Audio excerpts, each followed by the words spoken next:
On nous avait dit aussi que ce serait difficile, il faut le reconnaître, et on a travaillé quand même, je vous le dis, depuis 18 mois à ces périmètres, mais on ne pensait pas que ce serait la cata comme cela. C'est-à-dire qu'on savait qu'il y aurait des zones grises, on savait qu'il y avait des zones rouges, on savait qu'on aurait des difficultés à livrer, mais on ne pensait pas que ce serait ce que l'on vit aujourd'hui.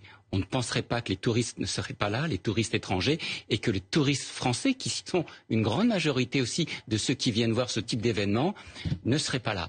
En plus, ne l'oublions pas, on a eu un mois de juillet sous la pluie, avec des paniers repas et des absences de terrasses qui ont été phénoménales, c'est-à-dire que les restaurateurs et l'ensemble des métiers de bouche n'ont pas gagné tout simplement cet été qu'ils attendaient, parce que c'est souvent tout de suite une dynamique. Donc on a les contraintes de mobilité, on a les contraintes de sécurité et on a l'absence de touristes. Alors l'attractivité, elle arrivera dans 1 an, dans 2 ans, dans 3 ans, mais tout de suite, comment on paye les loyers, comment on paye l'électricité, comment on fait alors qu'on nous avait dit que ce serait sans doute le moment où on ferait des chiffres d'affaires phénoménaux. Est-ce que ça concerne uniquement ces zones rouges et ces zones grises qui sont complètement neutralisées, ou alors c'est beaucoup plus large que ça à Paris? Écoutez, moi je trouve que c'est beaucoup plus large que ça. Il suffit de voir ce qu'on avait demandé, c'est-à-dire l'ouverture des commerces le dimanche. On a gagné quand même l'ouverture des commerces le dimanche pendant les JOP, mais il n'y a personne à Paris, en Ile-de-France. Il y a peu de monde dans les grands sites olympiques en région.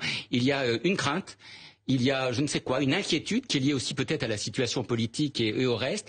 Et on voit bien que, y compris sur le web, il n'y a pas un déferlement de commandes. On verra quand même aussi avec les soldes. Il faut voir, ça se termine mercredi prochain, s'il y a eu beaucoup de ventes. Mais aujourd'hui, en boutique, sur les restaurateurs, sur les bouchers, chez les boulangers, y compris chez les magasins de souvenirs, c'est l'angoisse, la cata, et il faut pourtant payer les factures.